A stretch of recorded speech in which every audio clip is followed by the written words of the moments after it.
이들이 어떤 이미지였냐면 베니스의 상인에 묘사된 샤일록을 생각하면 됩니다. 돈 버는 기계라고 할 수 있겠습니다. 페니키아 문명은 돈을 많이 벌기 위해서 몰래 개개의 제사를 드렸습니다. 제물은 갓난아기였습니다. 몸체 중심에 있는 아궁이에 불을 지피면 청동으로 만들어진 신상이 뜨겁게 빨갛게 달궈집니다. 손바닥을 펴고 있지요. 여기 살아있는 상태에 갓난아기들을 올려놓으면 아기들이 문자 그대로 구워지면서 불에 타 죽어가면서 중심부에 있는 화로로 굴러떨어집니다. 우리가 이 장면을 상상하려면 슈퍼카를 타고 내린 명품 정장 입은 사람들이 크고 화려한 시설 끝내주는 교회 건물에 가서 갓난아기가 산채로 타 죽는 것을 지켜보는 장면을 떠올리면 됩니다. 기독교의 세계화 이후 악마들은 숨어 지내게 됩니다. 쉽게 말해서 사탄 숭배를 대놓고 못한다는 것이죠. 몰렉 제사에서 볼 수 있듯이 고대에는 악마들이 신의 자리에 앉아 있었습니다. 회상부에 위치한 사람들의 이익과 안녕을 위해서라면 전부 어쩔 수 없는 일이 됩니다. 6.25 와중에도 돈 있고 힘 있는 집안 자식들은 전방에서 빼줬다고 하죠. 페니키아 신상에 바쳐지는 아이들은 어떤 집안 아이들이었을까요? 안타깝지만 어쩔 수 없죠. 애는 또 낳으면 되니까요. 스페인을 비롯한 유럽 열강의 개척자들과 그들을 통해 포교된 기독교에 대해 욕하는 것은 사실 고개가 끄덕여지는 일입니다. 왜냐하면 그 방식 자체가 전혀 기독교적이지 않았으니까요. 작고 극한의 효율성을 추구하고 무역으로 막대한 부를 축적한 나라. 성공을 위해선 부끄러운 것도 없고 수단 방법 가리지 않는 나라. 수능 때마다 아이들이 자살하는 나라. 미래 세대가 가정 꾸리는 것을 포기해서 갓난아기가 점점 줄어드는 나라. 아이들의 꿈이 건물주인 나라.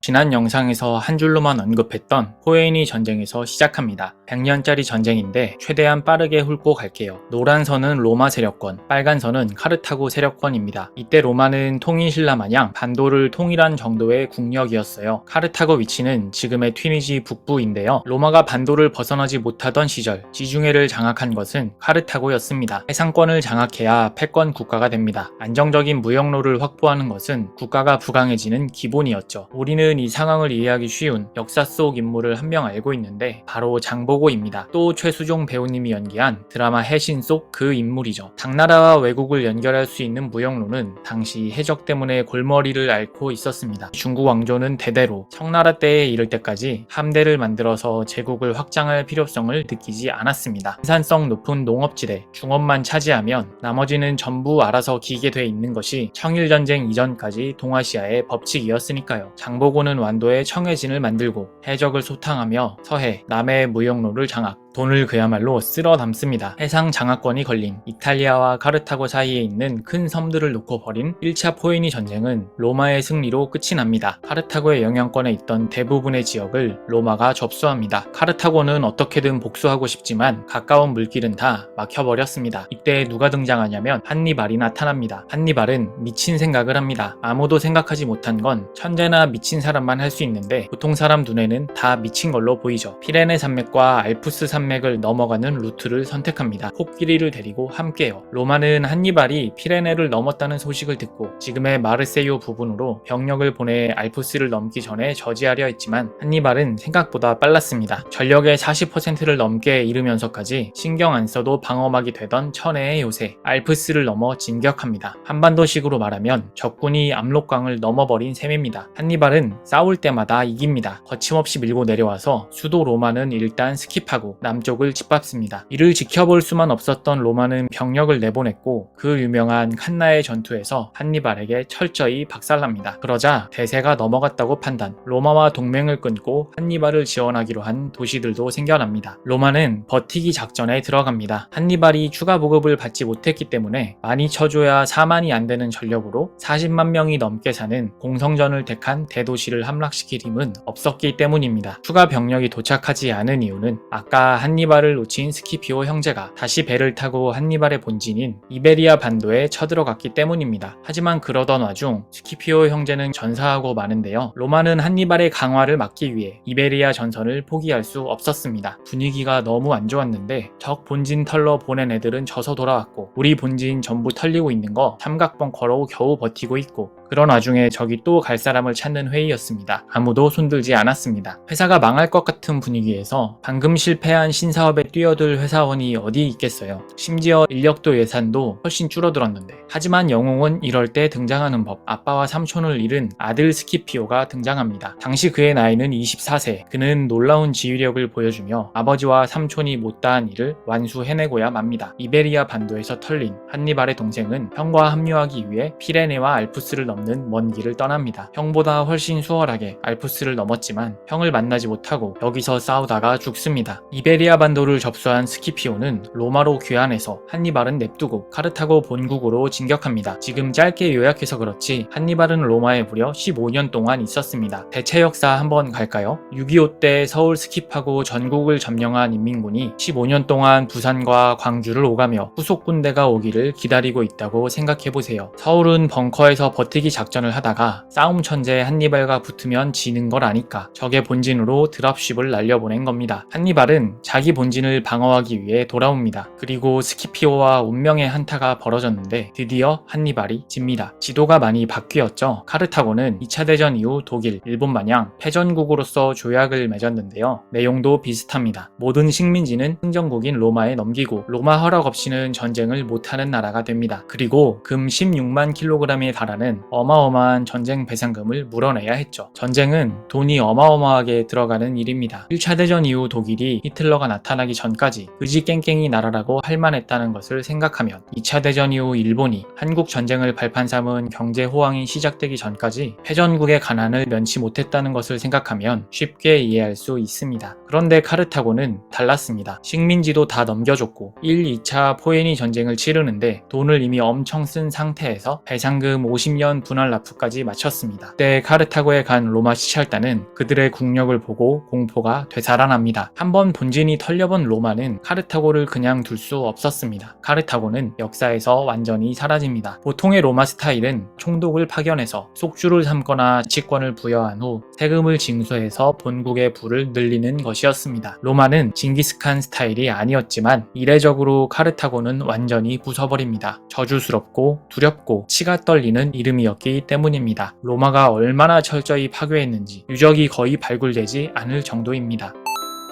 갑자기 분위기 전쟁사였는데 이렇게 길게 다룬 이유는 맥락을 알아야 지금 드리는 질문을 깊이 있게 생각할 수 있기 때문입니다. 로마 입장에서 보면 그냥 지지칠까 싶은 상황이 오랫동안 이어졌습니다. 특히 이때 이베리아 반도에 간 스키피오 형제도 죽고 한니발은 아직도 부산과 광주를 왔다 갔다 하며 로마 군대가 벙커 밖으로 나오기만을 기다리고 있고 대세가 기울었다고 생각한 동맹 도시들이 전향했을 때 아직 아들 스키피오의 인천 상륙 작전이 성공할지 말지 불투명한 시점에서 말이죠. 질문은 이것입니다. 왜 로마는 이 악물고 버텼을까요? 지금부터 오늘의 본격적인 주제, 신들과 악마들의 전쟁으로 들어갑니다.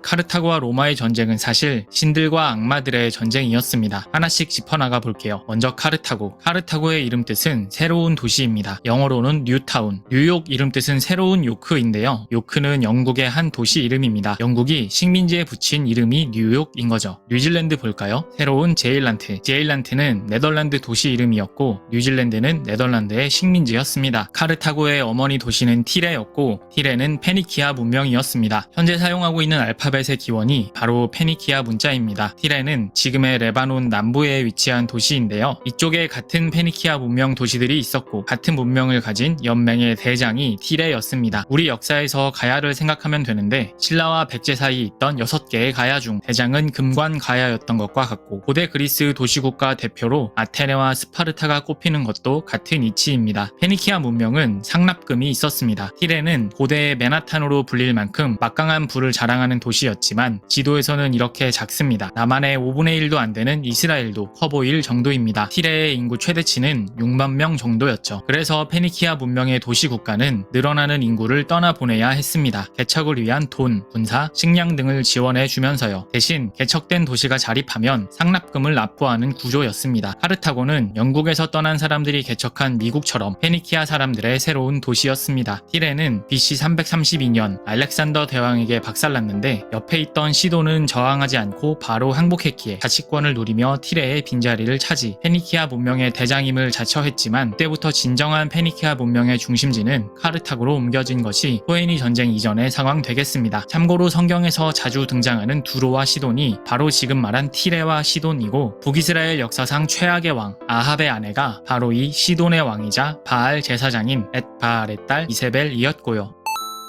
페니키아 문명의 특징은 이렇습니다. 우수한 항해술과 조선술을 바탕으로 해상무역 활동을 펼쳐서 번영을 노렸습니다. 농사나 목축은 안 하는 문제가 아니었고 못하는 상황인 게 땅이 조금해서 할 수가 없었습니다. 알파벳이 되는 이들의 문자도 상업 활동을 위해 고안된 것이었습니다. 이들이 어떤 이미지였냐면 베니스의 상인에 묘사된 샤일록을 생각하면 됩니다. 돈 버는 기계라고 할 수 있겠습니다. 페니키아 문명은 번영을 위해서 돈을 많이 벌기 위해서 전쟁의 승리를 위해서 몰래 개개의 제사를 드렸습니다. 제물은 갓난아기였습니다. 몸체 중심에 있는 아궁이에 불을 지피면 청동으로 만들어진 신상이 뜨겁게 빨갛게 달궈집니다. 손바닥을 펴고 있지요. 여기 페니키아 시민들의 맏아들들을 살아있는 상태의 갓난아기들을 올려놓으면 아기들이 문자 그대로 구워지면서 불에 타 죽어가면서 중심부에 있는 화로로 굴러떨어집니다. 그때 엄청나게 큰 북을 칩니다. 제사에 참석한 시민들이 혹시라도 아기 울음소리와 부모의 비명소리를 듣다가 양심 같은 게 깨어나면 안 되니까요. 고통의 소리가 들리지 않게 하기 위함이었습니다. 제물인 갓난아기는 몇백 명 단위로 바쳐지기도 했습니다. 이 장면을 생각하실 때 절대 원시인 같은 이미지를 떠올리면 안 됩니다. 뉴욕에서도 최고의 부자들만 거주할 수 있는 곳이 맨하탄입니다. 페니키아 문명의 티레는 그런 곳이었고 영국보다 훨씬 부자 나라가 된 미국처럼 엄마 도시 티레보다 훨씬 부자가 된 카르타고였습니다. 카르타고 논에 반도를 통일한 공화국 로마는 우습고 가짜는 것이었습니다. 촌스러운 사람들일 뿐이었습니다. 극도의 실용성과 효율성, 요즘식으로 말하면 가성비가 페니키아 문명의 특징이었죠. 그들은 성공하는 지름길, 돈 버는 비법이 있다고 믿었고 성공을 위해서라면 부끄러운 게 없는 아기들을 바쳐서라도 그렇게 하는 사람들이었습니다. 그들의 신인 몰록에게 드리는 제사는 그것을 위한 가장 확실한 방법, 그들에게 있어서는 신과 인간의 거래였습니다. 우리가 이 장면을 상상하려면 슈퍼카를 타고 내린 촌스럽게 로고 같은 건 안 보이는 급의 명품 정장 입은 사람들이 매주 일요일 크고 화려한 시설 끝내주는 교회 건물에 가서 갓난아기가 산채로 타 죽는 것을 지켜보는 장면을 떠올리면 됩니다. 그런 신을 믿는 사람들의 사회에서 성공하는 가장 효과적인 방법은 엄격하고 가혹한 악마적 인간이 되는 것이었습니다.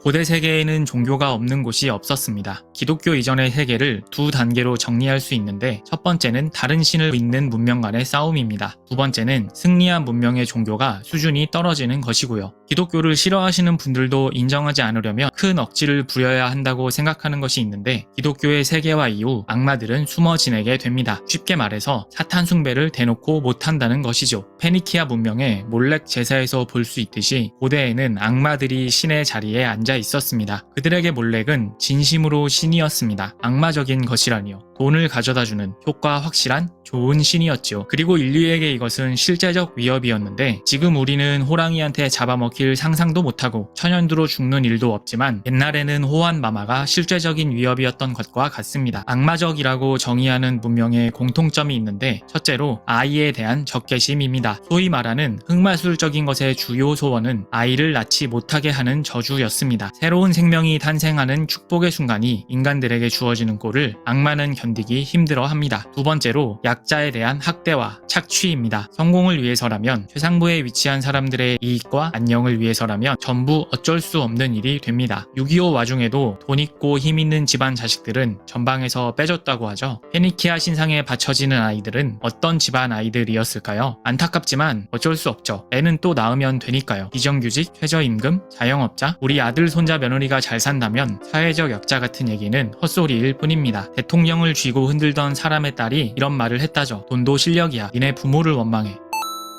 악마적 문명을 가장 잘 보여주는 것이 아즈텍입니다. 언젠가 한 분이 이런 질문을 주셨을 만큼 기독교가 두고두고 까이는 레파토리 중에 하나이기도 한데요. 스페인을 비롯한 유럽 열강의 개척자들과 그들을 통해 포교된 기독교에 대해 욕하는 것은 사실 고개가 끄덕여지는 일입니다. 왜냐하면 그 방식 자체가 전혀 기독교적이지 않았으니까요. 그들의 목적은 식민지의 부를 본국으로 옮기는 수탈이었고 예수의 십자가의 방식과 전혀 관계없는 수단일 뿐인 십자군의 기독교였습니다. 있습니다. 하지만 거기 살던 사람들이 죄 없는 아름다운 원주민이었는가 하는 점은 전혀 다른 이야기입니다. 아즈텍은 인간 재물을 끊임없이 바치는 문명이었습니다. 페니키아가 커피라면 아즈텍은 티오피였는데 스페인 니들이 그때 한 나쁜 짓 정당화하려고 만들어낸 말 아냐? 하는 견해도 있었습니다만 발굴되는 유적이 쌓여갈수록 그들의 기록이 사실이었음이 입증되면서 그런 얘기는 이제 쏙 들어간 상태입니다. 자세하게 말하자면 포에니 전쟁보다 길어질 수 있어서 해골로 쌓은 탑과 어린아이 피로 반죽한 신상만 보여드리겠습니다. 페니키아에 살던 게 그냥 용이라면 여기는 머리 100개 달린 용이 살고 있었습니다. 아즈텍은 우리 달력에 표시되어 있는 국경일 빨간 날 마냥 정기적 주기적으로 인간 재물을 바쳤습니다. 악마적인 신을 믿는 곳에서는 미적 감각 또한 뒤틀리기에 마련인데요. 예수 이전의 두 문명을 비교해 볼까요? 그리스 조각상은 최대한 아름답게 만들었지만 아즈텍 신상은 최대한 흉하게 만들었습니다. 서구 기독교 문명이 아니라 페니키아 혹은 아즈텍 문명이 세계를 지배한 대체 역사를 상상해 본다면 우리도 저 신상을 아름답게 느끼겠지요. 우리 아기들은 금신상에 타죽거나 신상을 만드는 반죽에 사용되는 피가 됐을 것입니다. 이것이 인류가 처한 상황이었습니다.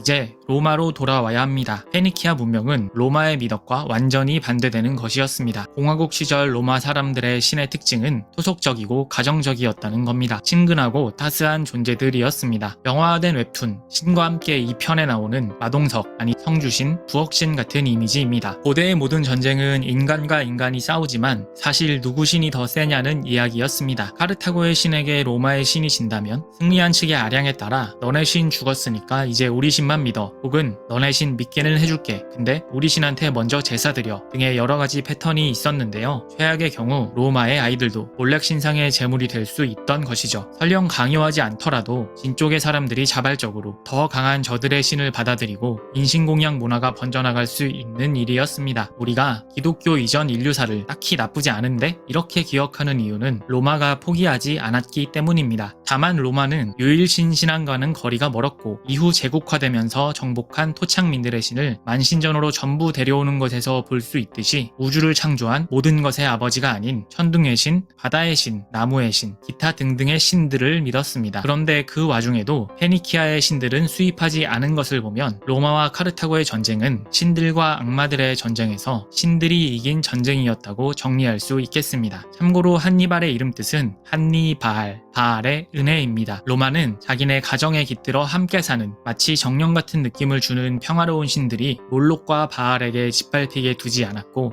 결국 인류 역사를 대표하는 제국이 되었습니다.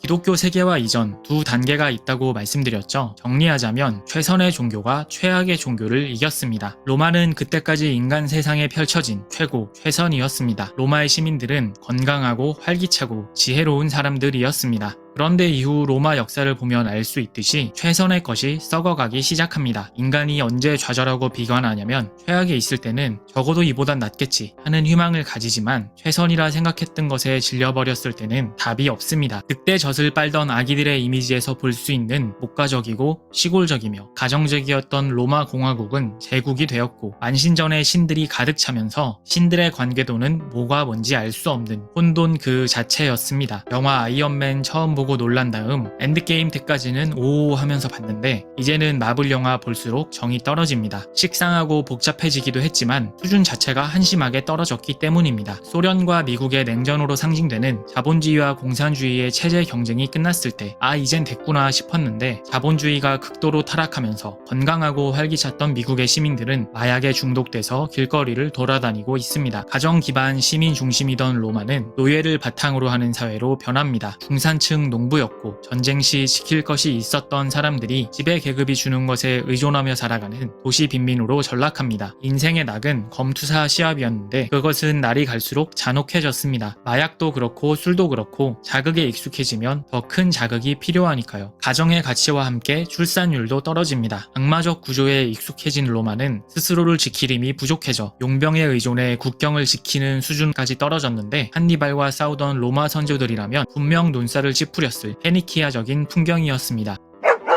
너무 많아져서 무의미해진 로마의 신들. 여기 생긴 빈 공간에 그리스도의 신학이 자리 잡습니다. 예수님이 인류 역사에 침투한 타이밍을 살펴보면 2014-15 시즌 챔피언스 리그 우승팀 바르셀로나가 떠오릅니다. 16강에서 EPL 챔피언 맨시티를 꺾고 8강에선 리그왕 챔피언 파리를 꺾고 4강에선 분데스 챔피언 뮌헨을 꺾고 결승에선 세리아 챔피언 유벤투스를 꺾고 우승합니다. 로마 이전에도 제국이 있었습니다. 바빌로니아, 페르시아 이 모두를 접수한 알렉산더 대왕의 헬레니즘 제국. 하지만 이 모든 길은 로마로 통하게 됩니다. 공화국 로마가 지중해의 패자로 발돋움하는 계기, 신들이 악마들을 이긴 포에니 전쟁 이후 100여 년의 시간이 흘러 인류 역사를 대표하는 로마 제국의 첫 황제가 등장한 그때 하나님은 자신의 유일한 아들 예수를 이 타이밍에 역사 속에 보냈습니다. 저는 롤을 100판도 안 해봤고 평소에는 중계도 보지 않지만 페이커 선수가 2023 월드 챔피언십 4강 3세트에서 한 타각 만들어내는 장면이 하도 회자되길래 봤는데요. 왜 이상혁 선수 별명이 갓상혁, 빗상혁인지 알 수 있을 정도로 예술적인 한 타각을 오직 그만 보았다는 것을 알 수 있었습니다. 지난 영상 내내 다룬 제국 변두리 중에서도 변두리, 거기서부터 시작된 이상한 소문이 퍼져갑니다. 가정의 신, 올림푸스에 난잡하고 지 멋대로인 신들이 아니라 온 세상을 창조한 유일하고 거대한 신을 믿는다는 유대 지방에서 아기로 태어나 자란 한 목수의 아들이 자신을 하나님의 유일한 아들이라고 주장하다가 십자가에 달려 죽었는데 부활했다고 하는 그의 추종자들이 나타났다. 로마에서 신은 더 이상 신이 아니었기 때문에 나중으로 갈수록 황제가 살아있는 신이 됩니다. 그런데 이 예수라는 작자를 믿는다는 것들은 황제에게 절하지 않고 황제에게만 붙는 퀴리오스, 즉 주님이라는 호칭을 오직 예수에게만 사용하다가 콜로세움에서 사자밥이 되는 사람들이었습니다. 인류 역사를 대표하는 거대한 제국의 신상이 마치 어딘가에서 날아온 바위에 맞아 부서지는 것처럼 예수를 하나님으로 고백하는 사람들은 로마 전역에 들불처럼 번져가기 시작했습니다. 하나님은 인류 역사의 딱